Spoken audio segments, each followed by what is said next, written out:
Hello. Okay, so this is the last lesson. This is lesson number 7, and we will be discussing what is being done to protect our sea turtles today. And there is hope. I just want to let you know, and you are all our hope for the future. Okay, so I think we're going to start again with the slideshow. Here we are, lesson 7. And we are going to be talking about what is being done today, protecting our sea turtles, because they need our help. And I'm just going to let you know there is hope. So let's see what's in store here. Okay, so first of all, gill nets. These nets are a real problem.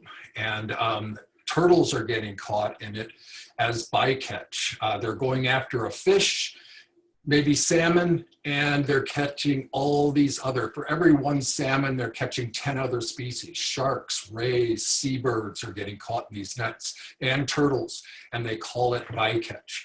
And one of the things that's kind of interesting, though, what they're doing now to protect our sea turtles is there are these TEDs, turtle exclusion devices, in nets now, collecting shrimp. And this, you can see here, is a little trap door that opens up, allows the turtles to escape, but all the shrimp get caught in the net. This is where there is hope, and we're looking at that. Okay, doke. And long lines. There's billions of hooks out there in our oceans. And again, for every one swordfish that they might be going after, or marlin, they are killing all of these other species. Birds are biting and going after the hooks that have bait at the end of them.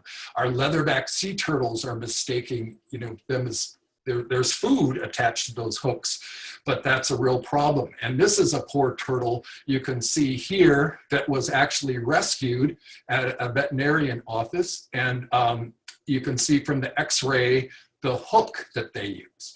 Well, there is hope. Now, if there is a circle hook that actually doesn't show the barb, and if a turtle eats that prey item that's lodged with the hook there, it can spit it out. And so this is very helpful. But the question is getting it internationally, getting everyone to use these hooks. That's still an issue, and it's something that we're working on. Agencies are working on to try to prevent people from using normal hooks that can kill all these birds. Plus, there's smart gear right now that they're using for swordfish. So they're using this gear with buoy systems to put the hooks down deeper in the water column, and they're collecting their marlin still, but they're avoiding a lot of the sea turtles and sharks and other prey items in the shallower waters. So this is very helpful. And again, it's just a question of trying to get fishermen to use these new nets. There's a little bit more effort, but it's much more environmentally friendly for all of the species. And they're not just targeting everything, and then it's just thrown over as bycatch. So anyways, protecting nesting beaches. These are some turtles, females that are resting, but they're at nighttime, they'll be nesting, and it's very important. So there's a lot of groups and nonprofit organizations that put out signs and let people know that do not disturb sea turtles' nests and their nesting behavior. And there are big violations in certain areas, like over in Hawaii and basically other islands, where they are protecting the nesting areas of turtles. And so that's very important. Okay, again, we saw the carapaces, the turtles, the taxidermy turtles before. We have got to stop this. This is where poaching must stop, and they are working on it. With the Endangered Species Act of 1973, basically, It's a primary law of just United States for protecting imperiled species. However, now in 1975, they established another law. It's the Conservation of International Trade in Endangered Species. And it's basically a multilateral, it's basically all countries and governments are in this treaty together to protect endangered plants and animals. So that is one hopeful step. And plus, when you see these things, just don't buy them in other countries, because what you're doing is you're encouraging, again, all of that illegal poaching. Once they get money for these things, they'll do it more and more. It's the same thinking of killing an elephant for its tusk and a rhino for its horn. You know, it's not right. And we're going to lose those species if we're not careful. So these are some of the efforts that are going on today. Also, as I mentioned before, in all of our oceans around the world, in those gyres, they're showing up with garbage focused in the center. And this is very scary because we have definitely gotten into some bad plastic habits and a lot of littering and not recycling. We really need to practice all 3 R's: reduce, reuse, and recycle. And that's one step forward. Plus, there is a young teenager, when he was a teenager, Buoyant Slat. He's a Dutch scientist now. He's in his 20s, but when he was 16 years old, he came up with an idea to clean up our oceans. And 18 is when he started designing things and developed a organization called the Ocean Cleanup. And this is very fascinating. They're not only trying to collect all the garbage out of our garbage patches, big pieces, but they're also going to rivers, because all rivers channel into our oceans, and a lot of that is just floating out into our oceans as well. So this is a little video I want to show you. I was 16 years old and I was diving in Greece, and suddenly I realized that I came across more plastic bags than fish. I thought, well, why can't we just clean this up? So then I came up with this passive system that's attached to the seabed and really allows the ocean to clean itself. In the past, the story has always been, okay, we can't clean it up, so the best thing we can do is not make it worse. So sure, we should prevent more plastic from entering the oceans, but that's not a solution for the plastics already trapped in these offshore gyres.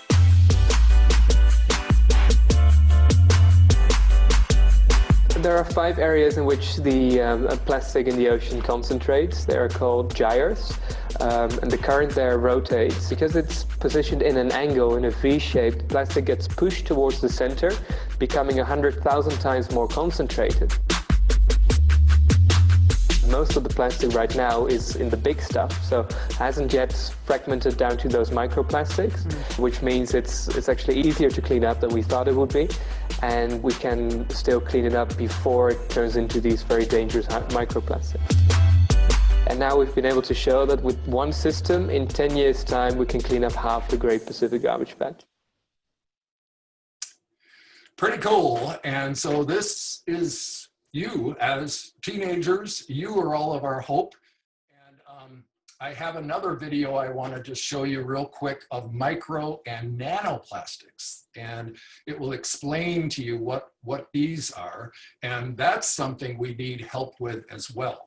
And I'll be talking to you about another an Irish teenager that has come up with a way of cleaning up microplastics from water. So this is really, really hopeful and encouraging. What is a microplastic? It's the tiny particle created when larger plastic items, toothbrushes, bottles, bags, break down over decades. They float in the water and get eaten by sea life. They cause two problems. First, the fragments act like a sponge to other toxins in the water, pesticides and flame retardants, for example, suctioning them up and concentrating them. Secondly, they are themselves complex polymers, molecules the body can't fully break down. When they get really tiny, into a billionth of a meter as a nanoplastic, scientists have shown they can cross tissue membranes into fish cells. They say that is harmful to fish, their reproduction, immunity, survival skills. What we don't know is what happens when humans eat the fish or sea life. Is it harmful to us? It's already an urgent question. A leading US government scientist told CNN plastic is definitely in our food chain and drinking water. This isn't something maybe happening to our children. It's already here.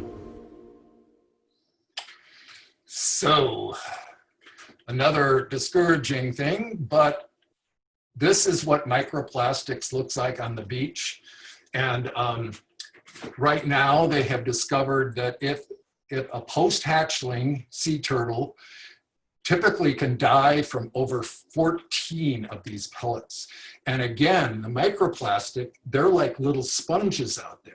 So if we can clean up all that plastic out there, it would be a wonderful experience, because basically we'd have cleaner oceans, because all these plastic are like little sponges. They're soaking up all of the toxins and the heavy metals and mercury and things like that.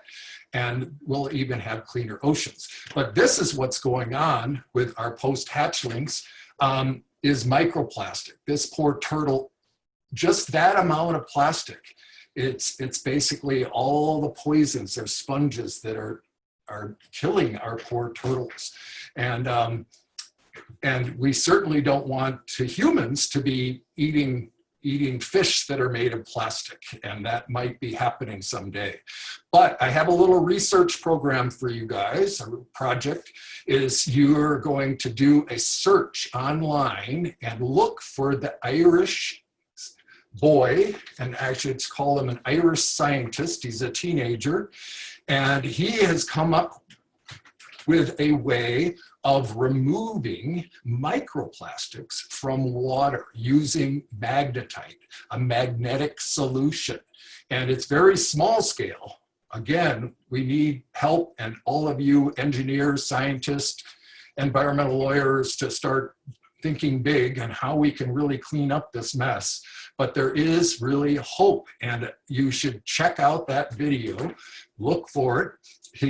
Just look for the Irish teen that wins Google Science Award at a fair, and he is really being recognized, and people are starting to, scientists are following his lead and expanding on his ideas, and this is how ideas are shaped and developed.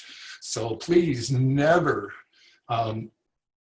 throw away your ideas because someone says they're not bad. Even Buoyant Slat was criticized for his method of picking up a lot of the large garbage plastic items that are out there, but he kept pursuing it and shaped and developed. In fact, in 2020, at the beginning of this year and in 2019, he actually had his first expedition right off San Francisco, starting to clean up the plastic. And yes, there were some bugs, but he's working them out.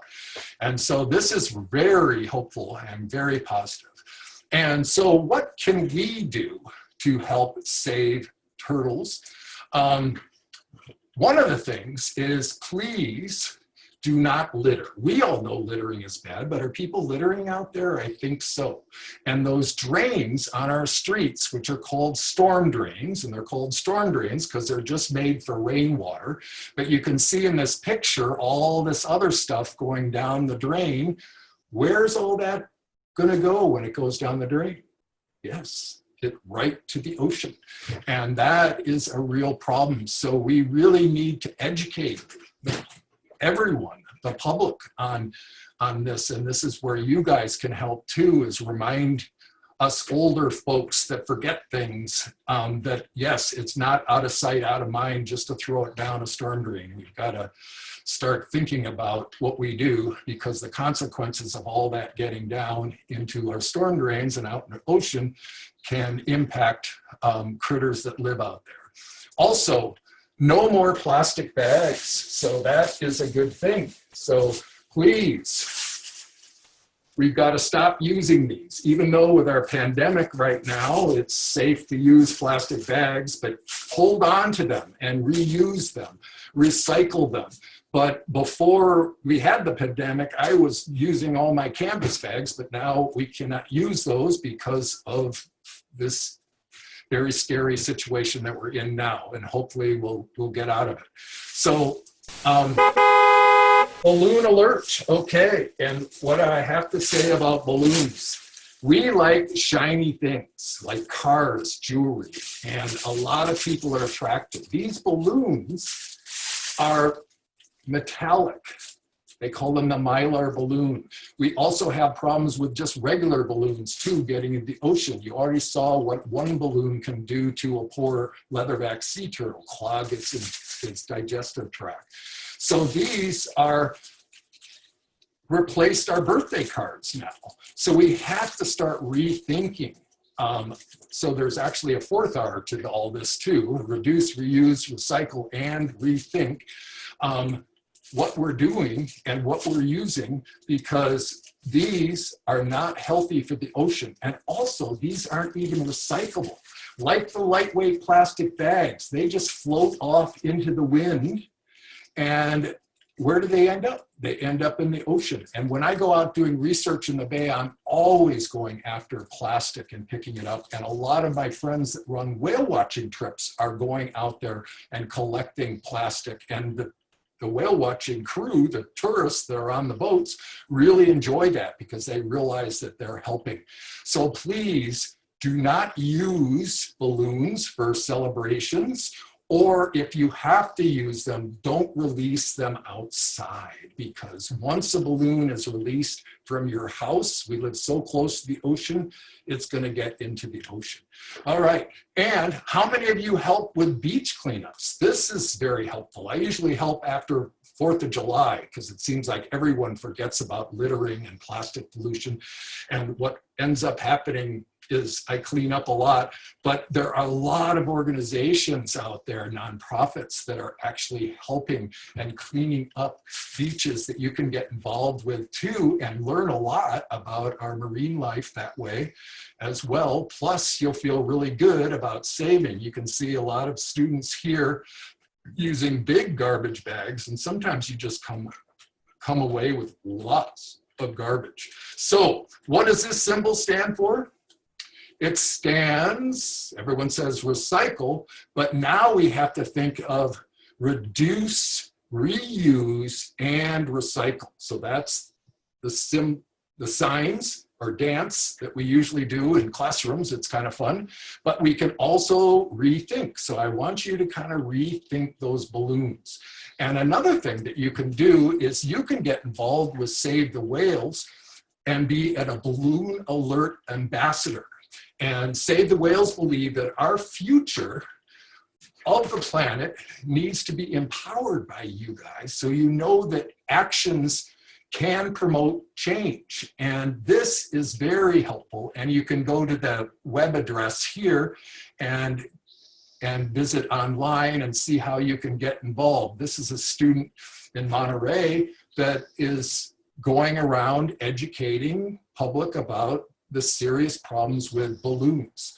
All right, and we certainly don't want to see this happening after a graduation or celebration, all these balloons going out in the ocean, because as we know, it's not only killing our turtles, but whales are mistaking this as food and they're choking on it. There was just a sperm whale a couple months ago found with 200 pounds of plastic in its stomach.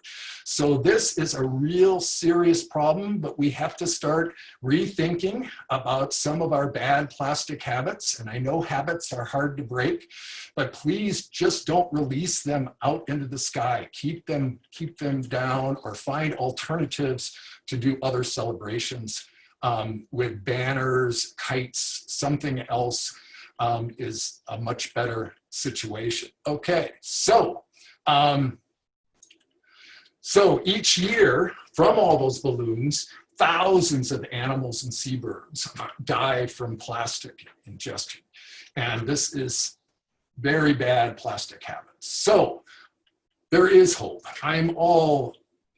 Every day when I go out to schools, I am so filled with hope, because I see all of you just so encouraged and wanting to help the environment. And we've got students like you that are out there, and you are going to be the stewards of our oceans. You're going to protect our oceans, and you are going to pave the way and tell our government that we need to work on the Endangered Species Act, and we need to work on the international acts that will protect us from illegal trading, and things like that will be very helpful. So you are all our inspiration and our hope for the future planet. So graduation, this is why getting your education. Education is the key to saving our marine life, our oceans, and it comes back and saves us humans. So this is why education is so important. So hopefully